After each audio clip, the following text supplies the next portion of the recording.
Assalamualaikum warahmatullahi wabarakatuh.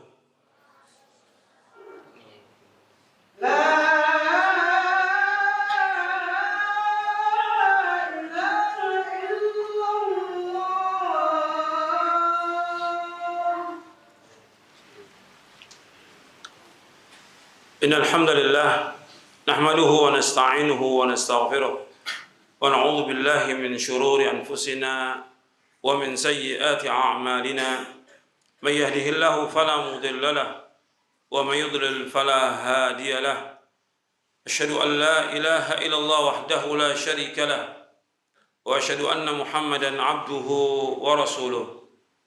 Ya ayyuhalladzina amanu taqullaha haqqa tuqatih wa la tamutunna illa wa antum muslimun. Ya ayyuhan nasu taqu rabbakumul ladzi khalaqakum min nafsin wahidah wa khalaqa minha zawjaha wa batha minhuma rijalan katsiran wa nisaa'a wattaqullaha alladzi tasaaluna bihi wal arham innallaha kana 'alaikum raqiba. Ya ayyuhalladzina amanu taqullaha wa qulu qawlan sadida يصلح لكم أعمالكم ويغفر لكم ذنوبكم ومن يطع الله ورسوله فقد فاز فوزا عظيما. أما بعد فإن أصدق الحديث كتاب الله وخير الهدي هدي محمد صلى الله عليه وعلى آله وسلم وشر الأمور محدثاتها وكل محدثة بدعة وكل بدعة ضلالة وكل ضلالة في النار. Ma'asyiral muslimin sidang Jumat yang mudah-mudahan dirahmati oleh Allah Subhanahu wa taala. Alhamdulillah kita bersyukur kepada Allah Subhanahu wa taala atas segala nikmat yang Allah karuniakan kepada kita, dan kita bersyukur atas semua nikmat karena nikmat yang Allah karuniakan kepada kita sangat banyak dan tidak akan dapat kita hitung. Dan nikmat yang paling besar adalah nikmat Islam, nikmat sunnah, dan nikmat yang lainnya. Dan kita wajib bersyukur kepada Allah Subhanahu wa taala atas semua nikmat, dan syukur yang paling besar adalah dengan mentauhidkan Allah Subhanahu wa taala. Asasnya syukur adalah mentauhidkan Allah, menjauhkan segala macam perbuatan syirik. Dan dalam Al-Qur'an Allah selalu mengingatkan kita tentang takwa kepada Allah, dan juga Nabi Muhammad SAW mengingatkan untuk bertakwa kepada Allah. Dan takwa adalah intinya tauhid kepada Allah Subhanahu wa ta'ala. Takwa artinya melaksanakan kewajiban kita kepada Allah, artinya kita wajib melaksanakan hak Allah, dan juga takwa kita wajib melaksanakan hak sesama manusia. Ikhwan fillah, a'azakumullah. Kita harus terus berusaha bagaimana menjadi hamba yang bertakwa kepada Allah Subhanahu wa ta'ala, karena surga disediakan oleh Allah untuk orang-orang yang bertakwa. Allah memerintahkan kepada kita untuk segera bertaubat atas semua dosa. Wasari'u ila maghfiratin min rabbikum wa jannatin arduha samawati wal ard u'iddat lil muttaqin. Bersegeralah kalian menuju ampunan Allah yang surganya seluas langit dan bumi, disediakan untuk orang-orang yang bertakwa. Di dalam surah Ali Imran Allah menyebutkan disuruh kita untuk segera, tidak berlambat-lambat. Jadi kita ini banyak dosa, maka kita wajib untuk bertaubat kepada Allah. Nabi aja setiap hari istighfar 100 kali dan bertaubat kepada Allah Subhanahu wa ta'ala. Kita wajib untuk bertaubat atas semua dosa, dan kita betul-betul melaksanakan ibadah ini semata-mata karena Allah Subhanahu wa ta'ala. Ikhwan fillah, na'azakumullah. Taubat itu dengan kita meninggalkan semua perbuatan dosa dan maksiat. Tinggalkan semua dosa. Yang kedua, kita menyesali perbuatan-perbuatan dosa yang kita lakukan. Yang ketiga, kita punya kemauan keras untuk tidak mengulangi. Itu syarat taubat disebutkan oleh Imam An-Nawawi dalam kitabnya Riyadhus Shalihin. Yang pertama, yaitu kita al-iqla', meninggalkan semua dosa. Yang kedua, an-nadam, menyesali. Yang ketiga, yaitu kita al-azm, punya kemauan yang keras untuk tidak mengulangi lagi, kemauan keras untuk tidak mengulangi perbuatan dosa dan maksiat. Yang keempat, yang berkaitan dengan hak anak Adam, kita harus kembalikan. Apakah kita pernah memukul, pernah kita mengambil barang orang, kita harus kembalikan. Minta dihalalkan sebelum datangnya kematian. Ikhwan fillah, azakumullah, salat ibadah. Kita membaca Al-Quran ibadah dan yang lainnya. Tapi tujuan daripada ibadah kepada Allah, tujuannya kita adalah untuk mendapatkan surga. Ini harus selalu kita ingat. Ibadah kepada Allah ini wajib kita laksanakan. Allah berfirman berkaitan dengan puasa, ya ayyuhalladzina amanu kutiba alaikumus shiyamu kama kutiba alal ladzina min qablikum la'allakum tattaqun. Wahai orang beriman, diwajibkan sekalian berpuasa sebagaimana diwajibkan orang-orang sebelum kalian agar kalian bertakwa kepada Allah.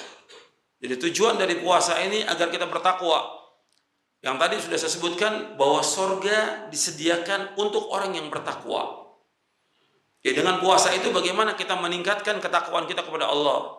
Tentunya harus kita laksanakan ibadah itu dengan rukun dan syaratnya.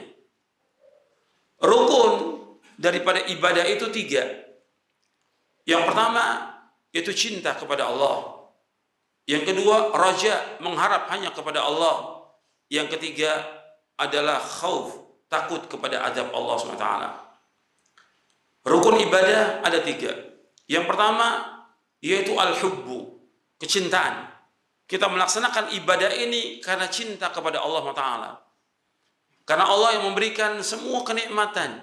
Nggak ada di langit dan di bumi yang menciptakan kecuali hanya Allah. Tidak ada di langit dan di bumi yang memberikan rezeki kecuali hanya Allah.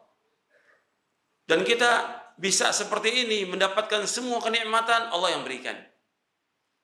Makanya kita wajib untuk mencintai Allah Subhanahu wa taala lebih dari kecintaan kita kepada semua yang ada di muka bumi ini. Hatta kepada Rasulullah SAW, Nabi menyebutkan SAW, la yu'minu ahadukum hatta akuna ahabba ilaihi min walidihi wa waladi wan nas ajmain. Tidak beriman seorang dari kamu sehingga aku lebih dicintai daripada dia mencintai orang tuanya, istrinya, anaknya dan seluruh manusia. Itu kepada Rasulullah SAW. Harus demikian, apalagi kepada Allah Rabbul Alamin. Kita wajib untuk mencintai Allah Ta'ala. Betul-betul kita tumbuhkan cinta kita kepada Allah Subhanahu wa ta'ala. Enggak ada zat yang paling kita cintai melainkan Allah Ta'ala. Bagaimana bentuk kecintaan kita kepada Allah? Dengan melaksanakan perintahnya, menjauhkan larangannya. Dengan kenikmatan kita dalam melaksanakan ibadah itu. Makanya ketika Al-Imam An-Nawawi menjelaskan tentang hadis orang yang ada padanya 3 perkara dia akan mendapatkan halawatul iman. Yang pertama itu sebutkan ayyakunallah wa rasul ahabba ilaihi mimma siwahuma. Hendaknya Allah dan Rasulnya lebih dia cintai daripada selain keduanya. Mencintai Allah dan Rasulnya lebih dia cintai dari semua. Apa bentuk halawatul iman? Halawatul iman dalam kecintaan kita kepada Allah yaitu istilzat at-ta'at wa tahammulul masyaqq. Artinya kelezatan dan kenikmatan dalam melaksanakan ketaatan kepada Allah dan juga kita merasakan kenikmatan dalam menanggung derita, kesulitan, kesusahan, tahammulul masyaqq. Dan kita lebih utamakan daripada yang lainnya. Contoh, kita puasa. Ketika puasa mesti ada tantangan, mesti ada cobaan. Tapi kita ketika melaksanakan puasa itu ada kenikmatan. Kenikmatan melaksanakan ibadah puasa itu. Nikmat. Karena kecintaan kita kepada Allah. Meskipun kita lapar, haus, dahaga, tahammulul masyaq, menanggung penderitaan, itu nikmat bagi kita. Dan kita mengutamakan daripada yang lainnya. Itu yang dikatakan kenikmatan dalam melaksanakan ketaatan. Halawatul iman. Arti manisnya iman itu dengan kita merasakan kelezatan. Nikmat dengan puasa itu. Sama seperti kita sholat.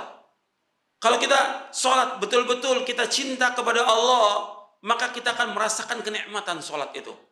Khusyuk kita sholat. Makanya Nabi mengatakan, wa ju'ilat qurratu aini fis shalah. Dijadikan ketentraman dan ketenangan hatiku dalam sholat. Dijadikan apa? Kenikmatan, kesenangan, kesejukan hati di dalam sholat. Wa ju'inat qurratu aini fi shalah. Karena apa? Nikmat.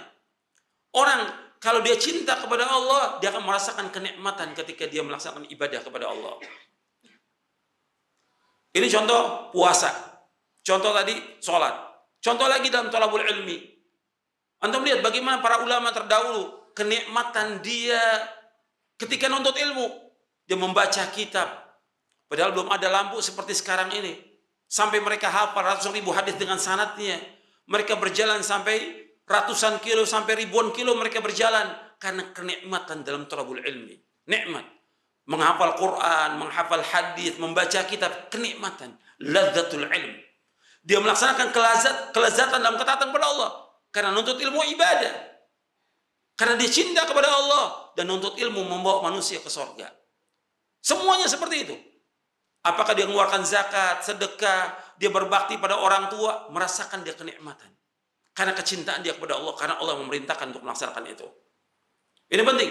Tumbuhkan ketika kita ibadah itu kecintaan kita kepada Allah.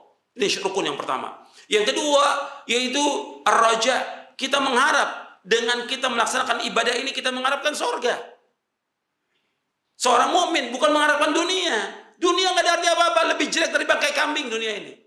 Dunia nggak ada harganya meskipun seberat sayap nyamuk, nggak ada harganya. Yang kita cari surga, tujuan hidup seorang mukmin. Roja mengharap surga dalam ibadah kita. Dengan kita sholat, kita mengharapkan jannah. Dengan kita puasa, kita mengharapkan surga. Makanya Nabi menyebutkan tentang puasa, man shoma ramadhana imanan wa ihtisaban ghufira lahu ma taqaddama min dzambi. Muttafaqun alaih. Nabi menyebutkan barang siapa yang puasa karena Allah dengan iman dan mengharapkan ganjaran yang paling besar surga yang diharapkan, maka akan dihapuskan dosa yang lalu. Dia harus harapkan demikian, roja mengharap kepada Allah. Banyak orang ibadah ya seperti rutinitas saja. Sholat seperti rutinitas, ngaji rutinitas, datang ke majelis ilmu rutinitas, tapi tidak ada rukun ibadah yang ditumbuhkan oleh dia. Makanya hambar. Makanya kita harus bagaimana mengharapkan ganjaran dari kita melangkah thalabul ilmi, dari kita sholat, dari kita puasa, dari kita baca Al-Quran, dari kita berbakti pada orang tua, kita mengharapkan ganjaran dari situ. Ar-raja. Yang ketiga, yaitu khauf. Kita takut. Takut kita kepada azab Allah. Dan kita takut kepada neraka. Takut. Makanya para anbiya wa rusul alaihi wassalatu wassalam, ketika mereka mendakwakan, pertama kali mereka dakwakan tauhid. Kemudian mereka katakan apa? Inni akhafu alaikum adzab yaumin azim. Sesungguhnya aku takut kepada kalian, nanti akan menimpa kalian azab yang pedih. Ditakutkan umat ini dengan apa? Dengan azab Allah. Takut kepada neraka. Hati-hati. Jadi harus bertauhid kepada Allah. Agar kalian masuk surga, bertauhid kepada Allah. Jangan berbuat syirik. Karena kalau berbuat syirik, akibatnya akan masuk ke dalam neraka. Inni akhafu alaikum adzab yaumin azim. Aku takut kepada kalian, Allah akan timpakan kepada kalian azab pada hari yang besar, yaitu hari kiamat nanti. Jadi tiga ini harus terkumpul ketika kita melaksanakan ibadah kepada Allah. Yang pertama, cinta kita kepada Allah. Yang kedua, kita mengharap ganjaran dari Allah. Ini untuk menumbuhkan keikhlasan. Jangan mengharapkan sesuatu dari manusia dengan ibadah kita, jangan. Apakah kita nuntut ilmu? Apakah kita sholat? Apakah kita ngajar? Apakah kita dakwah? Apakah kita jadi imam? Jangan mengharapkan sesuatu dari manusia. Yang kita harapkan Allah, ganjaran dari Allah. Yang kita harapkan surga dengan kita ibadah kepada Allah. Yang ketiga, yaitu takut. Tumbuhkan rasa takut kita. Karena banyak kalau kita lihat manusia ini nggak takut. Makanya Imam Ahmad ketika menyebutkan tentang aslul ilmi khasyatullah. Pokoknya ilmu takut kepada Allah. Mestinya ditumbuhkan takut. Takut melanggar, takut maksiat, takut berbuat dosa. Itu kenikmatan dalam kita ibadah kepada Allah. Takut. Begitu juga ketika kita melaksanakan ibadah, apakah sholat, nuntut ilmu, sedekah, zakat, puasa dan yang lainnya, kita takut dari amal kita ini tidak diterima oleh Allah. Takut kita. Jadi harus ada cinta, mengharap diterima amal kita dan takut nggak diterima. Dulu para ulama salaf itu takut kalau amalnya itu disebutkan oleh orang, takut nggak diterima oleh Allah. Takut mereka. Makanya Allah menyebutkan dalam Al-Quran dalam surah Al-Mu'minun, walladzina yu'tuna ma atau wa qulubuhum wajilatun annahum ila rabbihim raji'un. Orang-orang yang dia memberi karena Allah, tapi dia takut. Takut. Dan dia yakin dia akan bertemu dengan Allah. Ditanya oleh Aisyah radhiyallahu anha, "Ya Rasulullah, apa yang dimaksud dengan ayat ini?" Berkaitan dengan orang yang dia minum khamar, dia berzina, atau yang lainnya. Dia takut kepada Allah? Tidak ya Aisyah. Ini adalah orang-orang yang dia melaksanakan ibadah, dia sholat, dia sedekah, dan yang lainnya, tapi takut tidak diterima oleh Allah Ta'ala. Jadi orang beriman itu takut amalnya nggak diterima. Makanya ketika kita berdoa, minta kepada Allah agar amal kita diterima oleh Allah. Maka Nabi setiap pagi nggak pernah tinggal. Allahumma inni as'aluka ilman nafi'a wa rizqan thayyiba wa amalan mutaqabbala. Ya Allah, aku minta kepada Engkau ilmu yang bermanfaat, rezeki yang halal, dan amal yang diterima. Supaya amal kita diterima. Banyak orang beramal, tapi nggak ada artinya sama sekali. Haba'a manthura, seperti debu yang berterbangan. Nggak ada nilainya, karena riya, sum'ah, pamer kepada orang, ingin dilihat oleh orang, dan mengharapkan dunia, sehingga Allah nggak balas nanti di akhirat. Waliyahzubillah. Nasallallahu wal afiyah. Aqulu qouli hadza wa astaghfiruh, innahu huwal ghafurur rahim. Alhamdulillah wassalatu wassalamu ala Rasulillah. Asyhadu an la ilaha illallah wahdahu la syarika lah wa asyhadu anna Muhammadan abduhu wa rasuluh. Allahumma shalli wa sallim wa barik nabiyina Muhammadin wa ala alihi washabihi ajmain. Jadi ini rukun ibadah itu 3. Kalau syarat ibadah 2, yaitu ikhlas dan ittiba. Tapi kalau rukun 3. Kemudian yang perlu saya ingatkan lagi, ikhwan fillah, azakumullah, sebagai seorang mukmin, kita harus perhatikan tentang waktu kita. Karena banyak waktu kita terbuang, sia-sia. Banyak habis waktu kita. Habis waktu buat dunia, habis waktu buat main, habis waktu buat nonton, habis waktu buat main HP, habis waktu buat main game, habis waktu buat nonton TV, habis waktu buat segala macam, sudah habis waktu. Padahal seorang mukmin akan ditanya tentang waktunya. Wa an umrihi fima afnah, tentang umurnya dihabiskan untuk apa? Kalau umur berarti waktu. Sampai Allah bersumpah, wal 'asr innal insana fi khusr illa alladziina aamanu wa 'amilus shalihat wa tawashaw bil haqq wa tawashaw bis sabr. Perhatikanlah waktu. Perhatikan waktu. Sesungguhnya manusia sungguh-sungguh dalam kerugian, kecuali orang beriman dan beramal saleh dan saling berwasiat dengan kebenaran dan saling berwasiat dengan kesabaran. Waktu, ingat. Kita akan ditanya oleh Allah tentang waktu kita. Dan banyak orang tertipu dengan waktu ini. Sampai Nabi bersabda dalam hadis yang sahih yang diriwayatkan oleh Imam Bukhari, Abu Daud dan yang lainnya, dari sahabat Ibnu Abbas radhiyallahu anhuma, Nabi bersabda SAW, ni'matani maghburun fihima katsirun minan nas, as-sihhat wal faragh. Ada 2 nikmat yang banyak manusia tertipu dengan 2 nikmat itu. Yaitu nikmat sehat dan waktu luang. Banyak habis waktu ini. Antum bisa lihat dan antum bisa ngerasakan bagaimana antum muhasabah dari antum. Waktu ini banyak terbuang dengan sia-sia. Untuk ngobrol, untuk main, untuk jalan, untuk main HP, untuk dunia. Habis waktu buat kerja, buat dagang, buat usaha. Sudah punya usaha lagi yang lain. Habis waktu. Kita diciptakan oleh Allah untuk ibadah kepada Allah. Wa ma khalaqtul jinna wal insa illa liya'budun. Tidak kuciptakan jin dan manusia untuk beribadah kepada Allah. Beribadah kepada Allah kita. Luangkan waktu kita untuk ibadah, Allah akan tutup kefakiran kita. Sampai Allah berfirman dalam hadits qudsi, Nabi bersabda telah berfirman Allah SWT, ya bani Adam, tafarraq li ibadati amla sadraka ginan wa asudda faqrak. Wa illam taf'al mala'tu yadayka syughla wa lam asud faqr. Wahai anak Adam, luangkan waktumu sepenuhnya untuk ibadah kepadaku. Aku akan penuhi dadamu dengan kecukupan dan aku akan hilangkan kefakiranmu. Hilangkan kefakiranmu. Wa asudda faqr, aku akan hilangkan kefakiranmu. Wa illam taf'al, kalau kamu tetap sibuk dengan segala macam, dengan dunia dan segala macam sibuk, enggak sibuk dengan ibadah kepada Allah, mala'tu yadayka syughla. Aku akan sibukkan kamu terus sibuk. Walam asudda faqrak, dan aku tidak akan tutupi kefakiranmu. Ini hadis sahih. Makanya luangkan waktu kita untuk ibadah. Tinggalkan apa yang enggak bermanfaat. Dan kita sudah tahu hadisnya. Nabi bersabda, min husni islamil mar'i tarku ma la ya'ni. Kebaikan Islam seorang meninggalkan apa yang tidak bermanfaat. Semua yang enggak bermanfaat tinggalkan, baik perkataan, baik perbuatan, permainan, dan yang lainnya tinggalkan. Yang enggak bermanfaat tinggalkan. Kita akan ditanya oleh Allah tentang waktu kita. Betul-betul nggak kita gunakan untuk ibadah kepada Allah dengan sebenarnya atau tidak? Karena kita diciptakan oleh Allah untuk ibadah. Dan kita sebagai hamba, laksanakan ibadah dengan benar. Mudah-mudahan ibadah kita diterima oleh Allah Ta'ala. Mudah-mudahan apa yang saya sampaikan bermanfaat. Allahumma salli wa sallim wa barik ala nabiyina Muhammad SAW. Rabbana dhalamna anfusana wa lam taghfir wa tarhamna lakum khasirin. Rabbana la tuzigh qulubana ba'da idh hadaytana wa hab lana min ladunka rahmah innaka antal wahhab. اللهم اقسم لنا من خشيتك ما تحول به بيننا وبين معاصيك ومن طاعتك ما تبلغون به جنتك ومن اليقين ما تهون به علينا مصائب الدنيا اللهم متعنا بأسماعنا وأبصارنا وقوتنا ما أحييتنا واجعله وارث منا واجعل ثأرنا على من ظلمنا وانصرنا على من عادانا ولا تجعل مصيبتنا في ديننا ولا تجعل الدنيا أكبر همنا ولا مبلغ علمنا ولا تسلط علينا من لا يرحمنا وصلى نبينا محمد صلى الله عليه وسلم وآخر دعوانا أن الحمد لله رب العالمين.